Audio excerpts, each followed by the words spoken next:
Dear students, आज का हमारा टॉपिक है एनसाइक्लोस्टोमा। एनसाइक्लोस्टोमा एक नेमेटोड जंतु है और यह स्यूडोसिलोमेट प्रकार का जंतु होता है। यानी जो सिलोम होती है वो आभासी प्रकार की होती है। शरीर लंबा, बेलनाकार और अखंडित प्रकार का होता है। देह भित्ति में क्यूटिकल पाई जाती है और क्यूटिकल के नीचे जो है एपिडर्मिस होती है, जो कि सिंशियल टाइप की होती है, बहुकेंद्रीय प्रकार की होती है। तो आज हम एनसाइक्लोस्टोमा के diagnostic characters, mode of infection, pathogenicity और कंट्रोल के बारे में चर्चा करेंगे।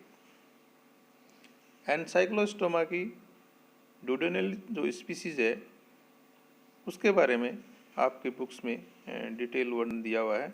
तो हम भी एनसाइक्लोस्टोमा की ड्यूडेनल जो प्रजाति है उसके अकॉर्डिंग ही हम यहाँ चर्चा करेंगे। एनसाइक्लोस्टोमा ड्यूडेनल एंडोपैरासाइट जंतु होता है और ये जो है मनुष्य की आंत्र में अंतः परजीवी के रूप में रहते हुए अपना जीवन व्यतीत करता है। ये सबसे पहले अगर हम इसके परिचय के बारे में थोड़ा जान लें तो जो एनसाइक्लोस्टोमा ड्यूडेनल है इसको सामान्य भाषा में हुकवर्म भी कहा जाता है। यानी एनसाइक्लोस्टोमा जो है वो उसका जो शरीर है, उसकी जो शरीर की आकृति है वो हुक के समान होने के कारण इसको हुकवर्म के नाम से जाना जाता है। और ये एंडोपैरासाइट होता है। तो एंडोपैरासाइट यानी अंतः परजीवी के रूप में रहते हुए ये रक्त को या जो उत्तक द्रव्य हैं उनको पोषण के रूप में ग्रहण करता है। तो एनसाइक्लोस्टोमा रक्तपोषी या उत्तक द्रव्य पोषी अंतः परजीवी होता है और इसके शरीर की आकृति हुक के जैसे होने के कारण इसको हुकवर्म कहा जाता है। यह मनुष्य की आंत्र में अंतः परजीवी के रूप में रहते हुए पोषक के रक्त एवं उत्तक द्रव्य को पोषण के रूप में ग्रहण करता है और एक ही पोषक में अपना जीवन कंप्लीट करता है। यानी ये मोनोजेनेटिक प्रकार का पैरासाइट है। इसकी लाइफ हिस्ट्री की अगर इनको देखें तो एक ही पोषक जो है उसमें ये अपना लाइफ कंप्लीट कर लेता है। बाकी अपने बहुत से अन्य जंतुओं के बारे में भी स्टडी की है और देखा है कि वो अपना जीवन चक्र एक से अधिक या 2 या 3 जो होस्ट हैं उसमें कंप्लीट करते हैं, है ना। लेकिन ये जो एनसाइक्लोस्टोमा ड्यूडेनल है वो मोनोजेनेटिक होता है। शरीर के बारे में बात की तो शरीर लंबा होता है, बेलनाकार होता है, हुक जैसा होता है और इस वर्म का जो कलर है वो स्लेटी या सफ़ेद रंग का होता है। अगर देखें तो जंतु क्या है, पृथकलिंगी होते हैं, है ना। यानी नर और मादा जंतु जो है अलग अलग होते हैं।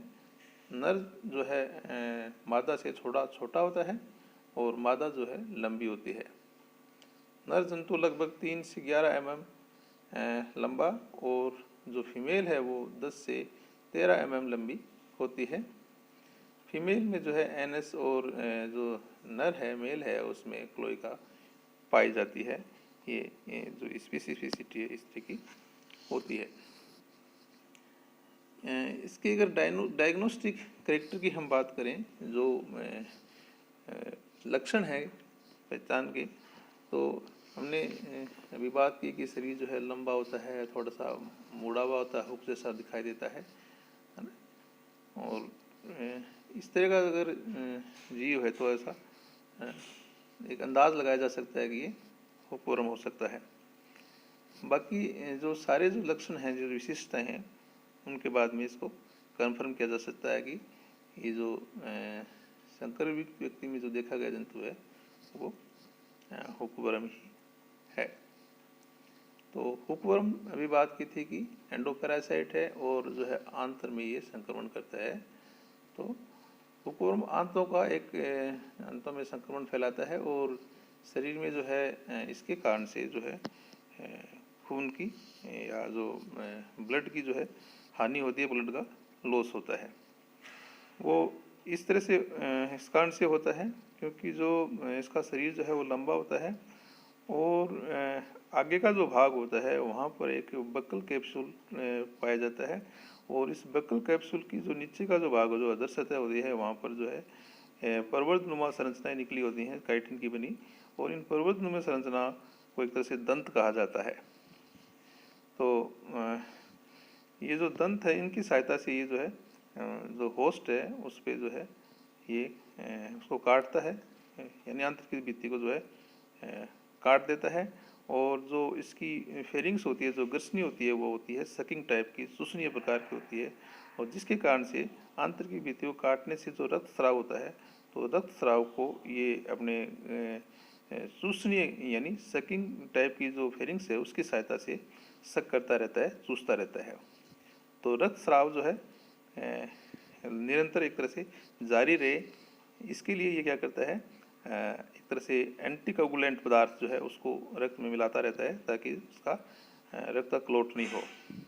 तो ये कारण है कि ये जो है आंत्र में जो है जो दांत है, जिसको एक काइटिनी प्लेट नुमा संरचना होती है जिसको दांत कहते हैं, उसके कारण से ये जो है घाव पैदा करता है। उस घाव के कारण जो है लगातार रक्त जो है निकलता रहता है और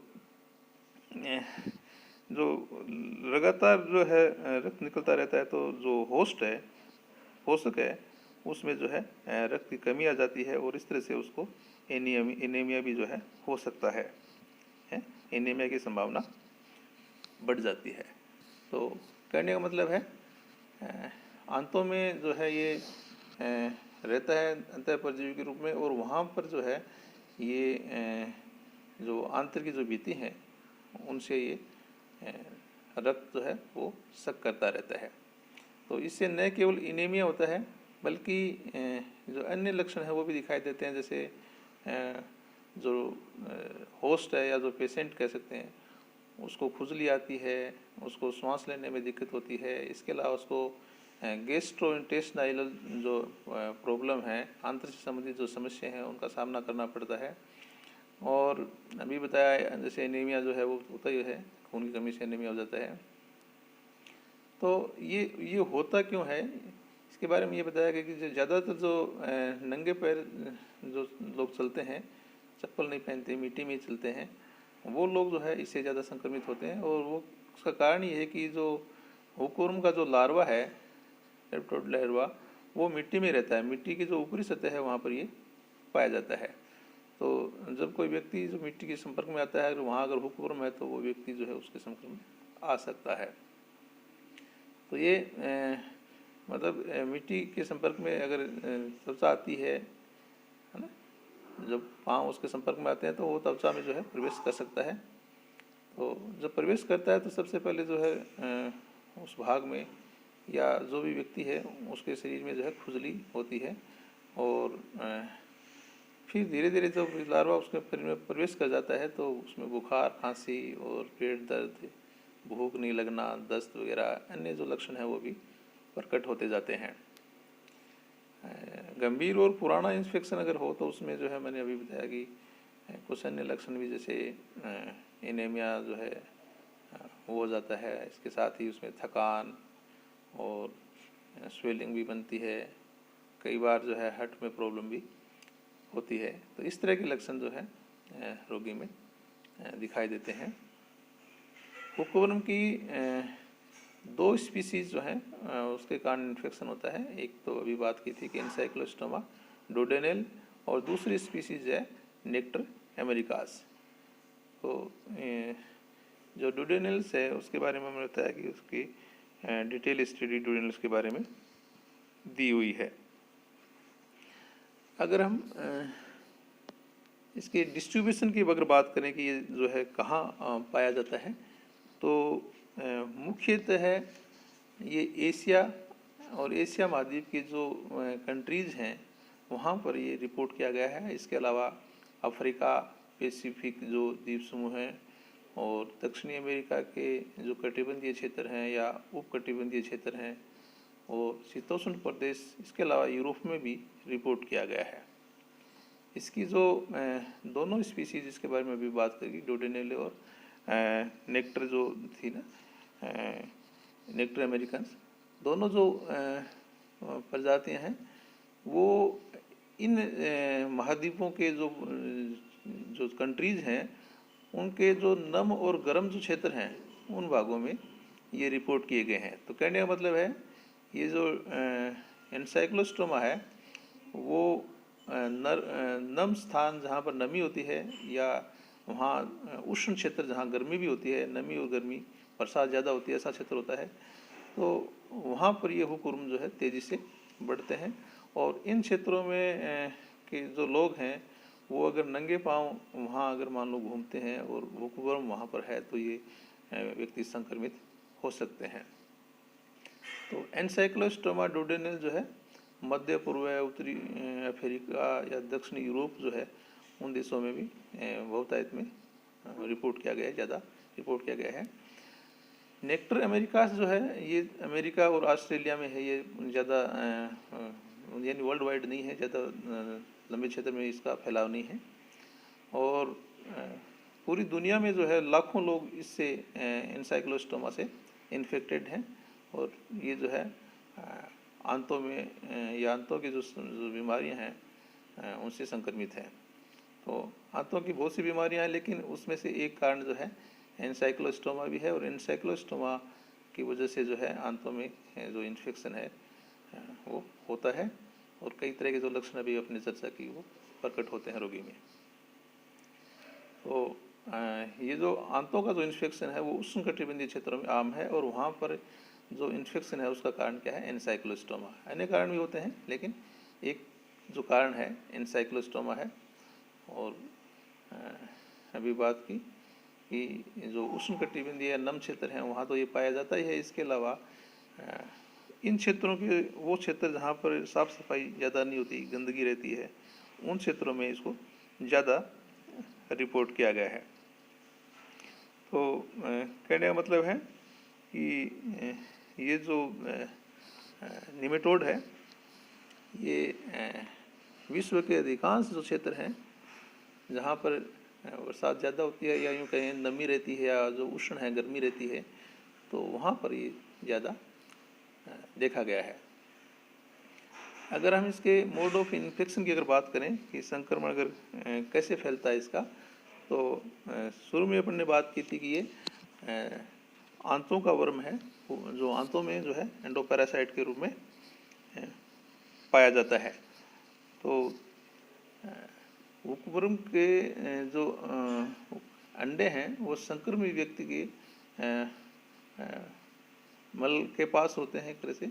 और यदि इन्फेक्टेड व्यक्ति बाहर या झाड़ियों के आसपास या बाग जो खुला क्षेत्र है वहाँ पर मल त्याग करता है, तो या जो कुछ जो है अपने सीवरेज का जो पानी जिसमें मल भी होता है, गंदगी होती है, उस मल का जो है वो व्यक्ति अगर अपने खेती के लिए, कृषि के लिए अगर उसका उपयोग करते हैं तो मिट्टी पर जो अंडे जमा होते हैं वो उनसे सपर्म पे आ सकता है और लार्वा जो है उसके शरीर में प्रवेश कर सकता है और फिर लार्वा धीरे धीरे मैच्योर हो जाता है और फिर जो है इन्फेक्शन जो है एक तरह से फैल जाता है आंतों में। तो जो प्रदूषित मिट्टी है वहाँ पर जो लोग नंगे चलते हैं, नंगे पांव चलते हैं, उन लोगों में ये संक्रमण ज़्यादा होता है।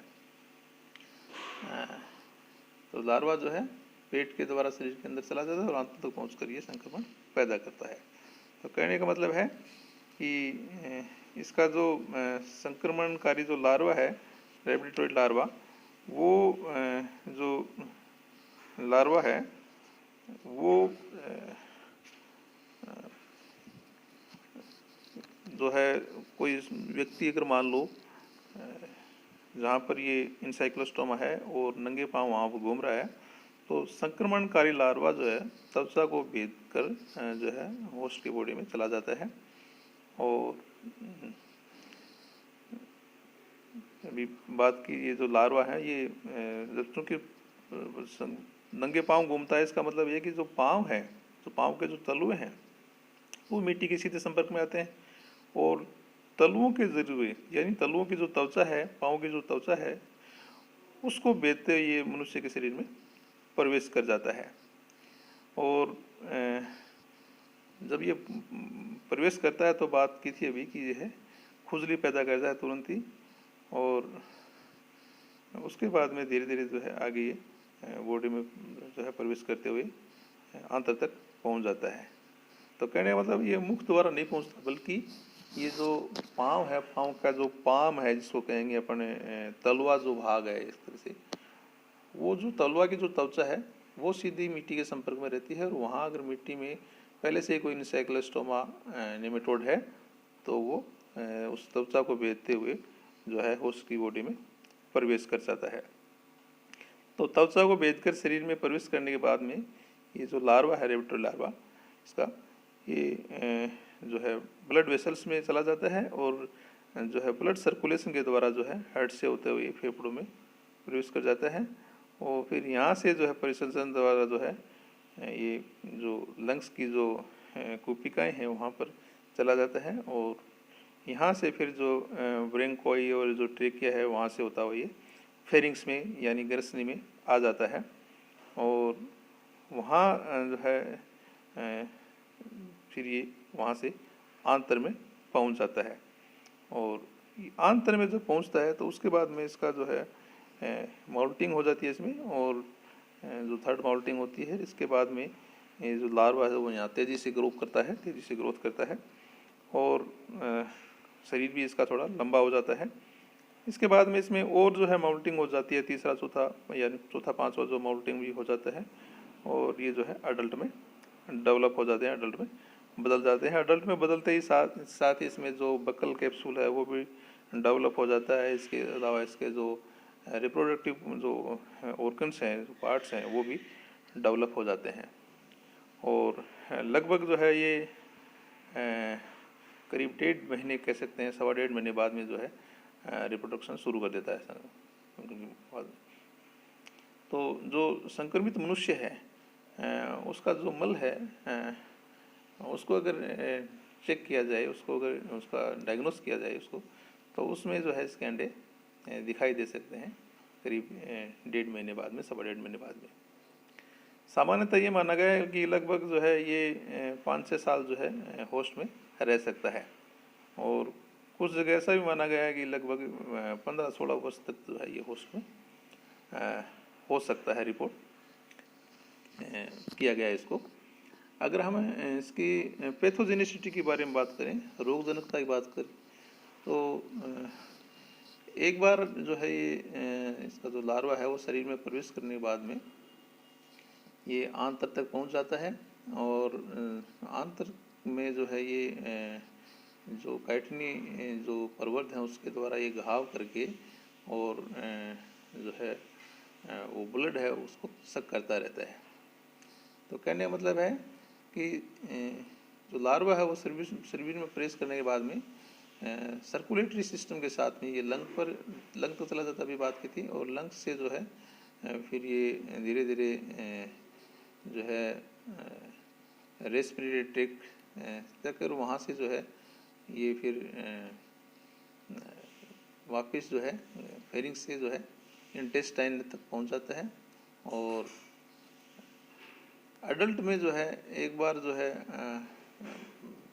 कहने का मतलब है जो इंटेस्टाइन में पहुँच जाता है तो वहाँ पर उसमें माउल्टिंग होती है, और माउल्टिंग के बाद में जो है लार्वा जो है धीरे धीरे 5वीं जो माउल्टिंग है उसके बाद में ये अडल्ट में कन्वर्ट हो जाता है। तो आंत की जो ये छोटी आंत है उसकी जो ऊपर की जो परत है उसको जो है उस पर वहाँ पर ये चिपक जाते हैं, और कहने का मतलब है उसको जो है काइटिनी पर्वत से काट कर और ब्लड सक करते रहते हैं। तो कहने का मतलब है कि ये लगातार वहाँ से जो पोषण करते रहते हैं।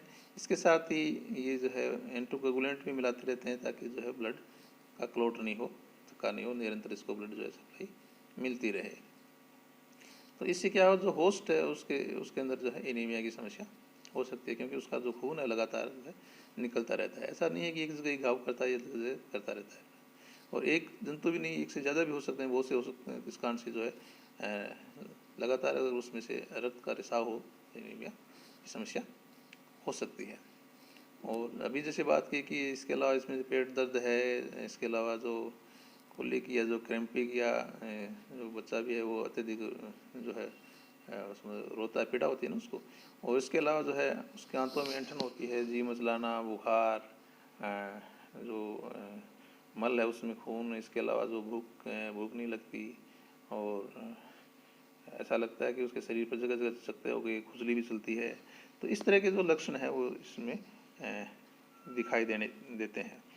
तो कहने का मतलब है कि जब ये पैरासाइट जो है आंत्र में प्रवेश कर जाता है तो उस समय जो है शुरुआत में तो ये खुजली पैदा करता है, और धीरे धीरे है वो उसके आसपास का जो क्षेत्र है वहाँ पर ये छोटे छोटे चकते या फफोले टाइप जो है त्वचा में उत्पन्न करता है। और व्यक्ति को जो है खुजली होती है तो वो खुजलाता है, खुजलाने से उस जो पाँव का जो भाग है जहाँ खुजली चलती है वहाँ पर घाव भी हो जाते हैं। और इस तरह के घाव से जो है दूसरे जो बैक्टीरिया हैं, जो वायरस हैं, उनका संक्रमण जो है वो भी उसकी संभावना भी बनी रहती है, वो भी हो सकते हैं। तो कहने मतलब है ये शुरुआत में ही ये अपना लक्षण जो है इसके प्रकट होने लगते हैं, और उसके बाद में ये जो परिसंचरण तंत्र में प्रवेश करके फेफड़ों में भी जाता है तो वहाँ भी जो है निमोनिया भी से हो सकता है। इसके बाद में जो है ये फेरिंग्स में आता है, और उसके बाद में घसने से फिर धीरे धीरे आंत में पहुँचता है, और आंत में जो है जैसे नोजिया, जैसे जी मचलाना मान लो, या डायरिया, दस्त लगना, या जो पेट में जो पीड़ा होती है ना, पेट में दर्द होता है, तो इस तरह के लक्षण वो फिर आंत में भी या दूसरे जो होस्ट है उसकी बॉडी में प्रकट होने लगते हैं। उसको ऐसा महसूस होता है कि उसकी कोई समस्या है। तो कहने का मतलब है कि ये जो लक्षण तो हैं ही, साथ में जैसे बात कर रहे थे कि लगातार ब्लड सक करता है तो खून की भी इसमें कमी हो जाती है। इसके अलावा कई और भी लक्षण जो है वो इसमें आ जाते हैं, जैसे जो पीड़ित व्यक्ति है, जो होस्ट है, वो सुस्त रहता है, उसकी जो मसल्स हैं उसमें भी वीकनेस, शिथिलता जो है वो दिखाई देती है, हार्ट बीट बढ़ जाती है, और जो चेहरा है वहाँ पर कई बार स्वेलिंग आ जाती है, पेट भी कई फूल जाता है, पेट जो है ऐसा लगता है भारी भारी फूल जाता है। और जो व्यक्ति है उसमें अनियमित क्रम से, इरेगुलर रूप से जो है उसको बुखार आता है और पसीना जो है कम आता है। तो इस तरह के लक्षण जो है पीड़ित व्यक्ति में दिखाई देते हैं। तो जो बच्चे हैं अगर संक्रमित हो गए तो उनका शारीरिक विकास और साथ में जो मानसिक विकास है वो भी अवरुद्ध हो जाता है। इसके अलावा उनमें जो मैच्योरिटी है, सेक्सुअल मैच्योरिटी, वो भी लेट होती है, और जो बच्चा है उसको कई तरह की पीड़ा होती है। अगर हम इसके आगे डायग्नोस की अगर बात करें, डायग्नोस्टिक जो लक्षण है उनकी अगर बात करें तो कई तरीके हैं डायग्नोस करने के। एक तरीका है मल के नमूने की परीक्षा, क्योंकि जो ऐसे क्षेत्रों में जो लोग रहते हैं नम और जो उष्ण क्षेत्रों में, और वो गरीब लोग होते हैं, नंगे पांव जो है वो उस क्षेत्र में घूमते हैं अपने जो भी दिनचर्या के लिए या अपने जो उनका काम है अपने उस काम के लिए इधर उधर जाते हैं, उस क्षेत्रों में रहते हैं, वहाँ वो गंदा क्षेत्र भी होता है आसपास, तो वहाँ पर हुक्म की संभावना ज़्यादा रहती है और वो लोग संक्रमित हो जाते हैं। इसके अलावा ये ऐसे जो क्षेत्र हैं, ऐसे जो लोग हैं वो एक तरह से अशिक्षित भी ज़्यादा होते हैं, और अशिक्षित होने से वहाँ पर जो है कोई प्रॉपर शौचालय भी नहीं होते, तो ये लोग खुले में शौच जाते हैं। तो खुले में शौच जाते हैं तो ये जो मल के साथ जो आंत्र में रहते हुए इसके जो वहाँ एक लिंग करता है, तो एक लिंग जो अंडे जो है मल के साथ जो है वो बाहर निकल जाते हैं। तो जो व्यक्ति खुले में शौच करता है तो सोच में ही जो है इनके अंडे होते हैं, और वो जो धीरे धीरे जो मिट्टी है वहाँ पर उसमें पड़े रहते हैं। और जो व्यक्ति मान लो कोई स्वस्थ व्यक्ति भी उस मिट्टी के संपर्क में आता है जिसमें पहले से ही कोई एंसाइक्लोस्टोमा है, तो उसकी जो पाँव की जो पाम जो कि इसको कहेंगे अपन तलवा है, उसके थ्रू ये वापस बॉडी में उसके जा सकते हैं और व्यक्ति को संक्रमित कर सकते हैं। तो कहने का मतलब है कि जो मल का नमूना है उसके नमूने से जो है कुर्म के अंडों की पहचान की जा सकती है कि इस क्षेत्र में जो है अंडे हैं या नहीं, और इस रोग के बारे में जानकारी ली जा सकती है। तो कहने का मतलब है शौच के बाद में कई घंटों के भीतर जो है मल की जांच की जानी चाहिए। ऐसा नहीं है कि वो जो है पूरी तरह से काफ़ी दिनों बाद में अगर जांच करेंगे तो हो सकता है वहाँ पर वो एनसाइक्लोस्टोमा नहीं मिले, लेकिन कुछ घंटों में या कुछ दिनों में जो है अगर हम उस जहाँ पर मल किया है उस मिट्टी की अगर जांच की जाए तो वहाँ पर एनसाइक्लोस्टोमा मिल सकता है। इसके अलावा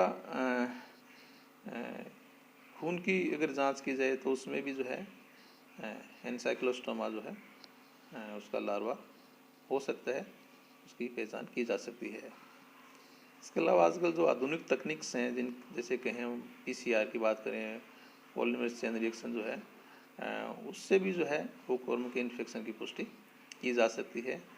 इसके अलावा आंतों की जो एंडोस्कोपी है उससे भी जो है ये एनसाइक्लोस्टोमा वर्म है उसको उसकी उपस्थिति को या उसको देखा जा सकता है और रोग की पहचान की जा सकती है।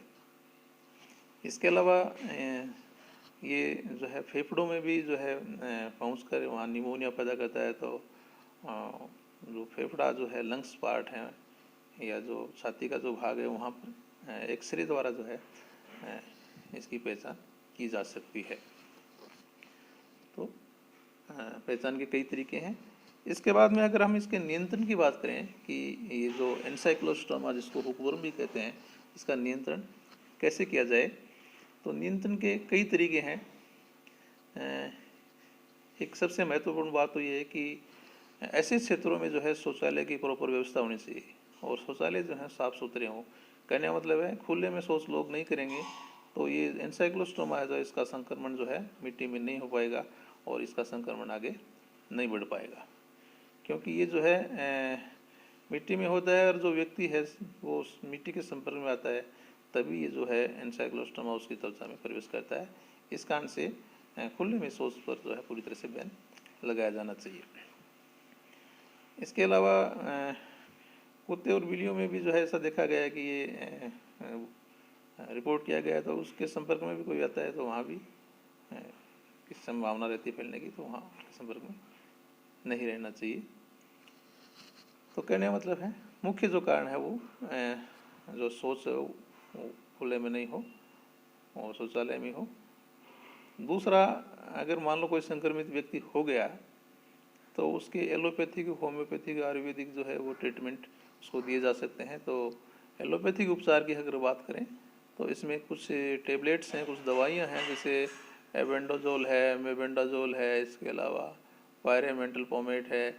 ये जो दवाइयाँ हैं ये जो इसका वर्म है उसको मारने में या उसको ख़त्म करने में बहुत उपयोगी हों।